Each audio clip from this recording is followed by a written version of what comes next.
गरीब दर्जी बहू की घास की साड़ी और घर। देखो शालिनी, मैंने साड़ी की फॉल लगा दी है और मैंने सूट की अच्छे से तुरपाई भी कर दी है। तुम दोनों का बहुत बहुत शुक्रिया। तुम दोनों की वजह से मेरा दर्जी का काम कितनी जल्दी हो जाता है, वरना अकेले ये सब कर पाना मेरे लिए बहुत मुश्किल था। बातें बाद में कर लेना, ये लो जल्दी से नींबू पानी पी लो। बाजार में तो नींबू के भाव चांदी के भाव जितने चल रहे हैं, तो तुमने ये नींबू पानी कैसे बनाया? वो पड़ोस वाली काकी है ना, उनकी नौकरानी आज नहीं आई थी, तो मैंने उनके घर के थोड़े बहुत काम कर दिए थे, इसलिए उन्होंने पैसों के बदले मुझे ये नींबू दे दिए। ये भगवान भी कैसे कैसे दिन दिखाता है। हम गरीबों को गर्मी के मौसम में नींबू पानी पीने के लिए भी हमें कितनी मेहनत करनी पड़ती है। अदिति की बात सुन बाकी बहुएं उदास हो जाती हैं। शालिनी इन सभी बहू में से सबसे बड़ी बहू थी जो दर्जी का काम करती थी। वहीं बाकी घर संभालने के साथ साथ शालिनी के दर्जी के काम में मदद भी किया करती थी। इन पांचों के पति सड़कों पर झाड़ू और मजदूरी करने का काम करते थे, जिससे ये मुश्किल से 2 वक्त की रोटी ही खा पाते थे। अरे वाह शीला, तुमने तो अपने घर का हुलिया ही बदल दिया। कितना सुंदर लग रहा है तुम्हारा घर। वो तो अच्छा लगेगा ही ना, पूरे 1 लाख रुपए जो लगाए हैं घर के रेनोवेशन और पेंट में। वैसे मेरे ख्याल से तुम पांचों को भी अपनी ये बाबा आदम के जमाने की गुफा को रेनोवेट करवाना चाहिए। न जाने इतनी गर्मी में तुम लोग इस गुफा जैसे घर में कैसे रहते हो। खिड़की दरवाजे तो ऐसे हैं कि अगर किसी का हाथ लग गया तो वहीं टूटकर गिर जाएंगे। पांचों बहू की घर की बेइज्जती करके घमंड दिखाते हुए शीला अपने घर के अंदर चली जाती है। अपने घर की इतनी बेइज्जती होता देख पांचों बहुओं को ही काफी दुख होता है। अरे बाप रे बाप, ऐसा लग रहा है कि धरती लोक पर नहीं बल्कि सूर्य ग्रह पर पहुंच गया हूँ। कितनी गर्मी है। इतनी गर्मी में गुफा में सोओगे तो गर्मी नहीं तो क्या ठंड लगेगी? क्या गुफा? और नहीं तो क्या, ये गुफा क्या आप लोगों को घर दिखाई देती है? शादी को इतना समय हो गया है लेकिन हम एक ढंग के किराए के मकान में भी नहीं रह सके। कभी कभी तो लगता है इस गुफा जैसे घर को छोड़कर जंगलों में चले जाऊं और वहीं रहूं। याशिका की बातें सुन सभी लोगों को इस बात का एहसास तो होता है, लेकिन अपनी गरीबी और लाचारी देखते हुए वो कुछ नहीं कहते और ऐसी ही गरीबी में उनके दिन बीतने लगते हैं। अमृता, अगर तुम न होती तो इतनी गर्मी में हमें ये ठंडा पानी पीना भी नसीब नहीं होता।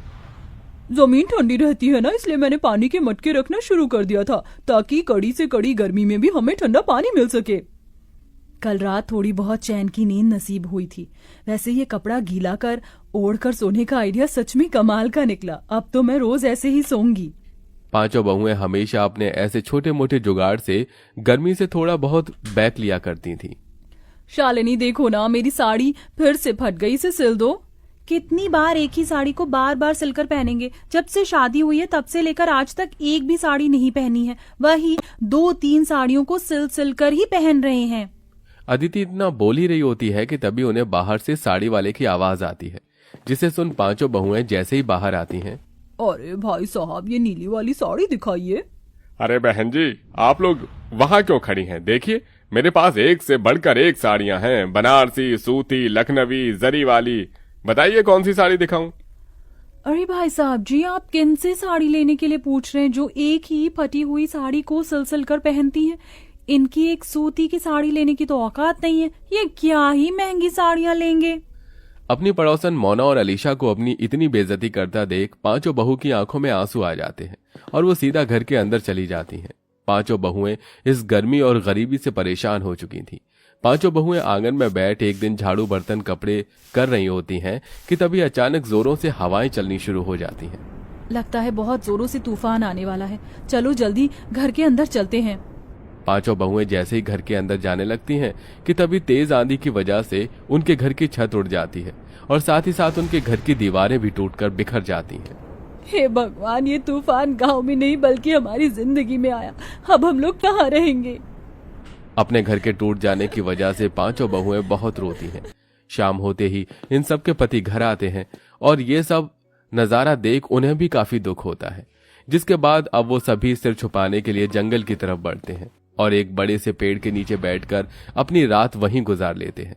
जहां ये सभी लोग रहते थे वहां पर एक बड़ी सी नदी भी बनी हुई थी जो तूफान की वजह से काफी गंदी हो गई थी, जिसे देख पांचों उस नदी की सफाई करते हैं और ऐसे ही उनके कई दिन गुजर जाते हैं। कभी कभी तो मन करता है इसी नदी के अंदर कूदकर जान दे दूं, कम से कम इन चीजों से छुटकारा तो मिलेगा। अमृता, ये तुम कैसी बातें कर रही हो? जिंदगी का तो नाम ही संघर्ष है, हम लोग ऐसे हार नहीं मान सकते। शालिनी की बात सुन नदी किनारे बैठी सभी बहुओं की आंखों में आंसू आते हैं। तभी उनके आंसू नदी के अंदर जा गिरते हैं। उनके आंसू जैसे ही नदी के अंदर जाते हैं तो नदी के अंदर एक सुनहरी रोशनी चमकती है और देखते ही देखते उनके सामने नदी की रानी बाहर आती है। कौन हो तुम? मेरा नाम नंदिनी है और मैं इस नदी की रानी हूँ। तुम पांचों ने मेरी नदी को साफ किया, यहाँ आसपास सफाई रखी और आज तुम लोग बैठकर ऐसे रो रहे हो। बताओ, तुम लोग क्यों रो रहे हो? उस रानी की बात सुन सारी बहुएं उसे सारी बात बताती हैं, जिसे सुन वो रानी पांचों बहू को अपने साथ नदी के अंदर ले जाती है। उस नदी के अंदर की जमीन, मछली, घर सब कुछ घास का बना हुआ था। ये सब देख पांचों बहुएं बहुत हैरान होती हैं। ये सब हकीकत है या कोई सपना? ये सपना नहीं, हकीकत है। ये घास जादुई घास है जिसकी मदद से तुम लोग कुछ भी बना सकते हो और वो चीज बिल्कुल असली चीज की तरह ही काम करेगी। तुम लोग चाहो तो यहाँ से ढेर सारी जादुई घास ले जा सकते हो। नदी की रानी, आपका बहुत बहुत। पांचों बहुएं उस जादुई नदी के अंदर से ढेर सारी जादुई घास लेकर आती हैं और सबसे पहले उन जादुई घास से अपना घर बनाने लगती हैं। क्या इस घास से हम लोगों का घर बन पाएगा? ये मामूली नहीं, जादुई घास है। नदी की रानी ने कहा था कि इस घास से बनी हुई सभी चीज असली चीजों की तरह ही काम करती है। क्या पता ये घास का घर भी हमारा असली घर हो। पांचों बहुएं कुछ घंटे के अंदर एक बहुत बड़ा सा घास का घर तैयार कर देती हैं, जिसमें वो पांचों अलग अलग कमरे भी बनाती हैं। साथ ही साथ वो बाथरूम और रसोई घर भी बनाती हैं, जिसमें घास का चूल्हा, घास के बर्तन और कमरों में घास का पलंग, कुर्सी। जादुई घास होने की वजह से सारी चीज असली चीजों की तरह बिल्कुल मजबूत हो चुकी थी। मुझे तो यकीन ही नहीं हो रहा कि हम लोग अपने घर के अंदर खड़े हैं, वो भी एक ऐसा घर जो असली घर से भी ज्यादा मजबूत और अच्छा हो। अब तो हम यहाँ आराम से रहेंगे। जादुई घास होने की वजह से हमारा ये घास का घर भी कितना ठंडा है। अब तो यहाँ हमें बिल्कुल भी गर्मी नहीं लगेगी। पांचों बहुएं अपने अपने पतियों के साथ आराम से घर में रहती हैं और ऐसे ही कुछ दिन गुजर जाते हैं। सच में अब तो हद हो गई है। मन कर रहा है ये बची कुची साड़ी ले जाकर फेंक दूं। क्या हुआ अदिति, तुम इतने गुस्से में क्यों हो? गुस्सा ना करूं तो खुशी के मारे नाचूं। उस दिन तुमसे साड़ी सिलवाई थी, देखो आज फिर से ये साड़ी फट गई। अदिति की बात सुन शालिनी के मन में एक ख्याल आता है, जिसके बाद शालिनी दोबारा उस जादुई नदी के अंदर जाती है और वहां से ढेर सारी जादुई घास लेकर आती है और अपनी सिलाई मशीन पर बैठकर कुछ घंटे के अंदर ही घास की बनी हुई 5 साड़ियां तैयार कर देती है। साड़ियों के बॉर्डर पर वो तरह तरह के फूल भी लगाती है, जिसके बाद अब जैसे ही पांचों बहुएं उस घास की साड़ियों को पहनती हैं, इस घास की साड़ी को पहनकर तो ऐसा लग रहा है कि मानो जैसे मैंने रुई की साड़ी पहन रखी हो। अब इन घास की साड़ियों में हमें बिल्कुल भी गर्मी नहीं लगेगी और हम आराम से रहेंगे। पांचों बहुएं उस घास की साड़ियों को पहनकर काफी खुश होती हैं। जिस तूफान से इन पांचों का घर टूटा था, उस तूफान में गांव में और भी कई लोग थे जो बेघर हो गए थे। ये सब देख पांचों बहुएं उन लोगों के लिए जादुई घास से घर बनाती हैं। अरे आप लोग तो हमारे लिए देवी हो। जो चीज सरकार और अमीर लोग न कर सके वो आपने कर दिया। आपका एहसान हम कैसे चुकाएंगे। जादुई घास के घर बनाने के साथ साथ पांचों बहुएं गरीब औरतों के लिए घास की साड़ियां भी बनाती हैं, जिन्हें वो काफी सस्ते दामों में बेचती हैं। बरसों से सपना था कि सूती की साड़ी लूंगी, लेकिन हमेशा पैसों की कमी की वजह से ना ले सकी। लेकिन आज आपकी वजह से मैं रुई जैसी मुलायम साड़ी पहन सकूंगी। आपका बहुत बहुत शुक्रिया। जरूरतमंदों की मदद कर पांचों बहू काफी खुश थीं। वो घास की साड़ी बेचकर थोड़े बहुत पैसे भी कमा लिए थे, जिनको अब वो बुटीक में लगाती हैं और बुटीक खोलती हैं।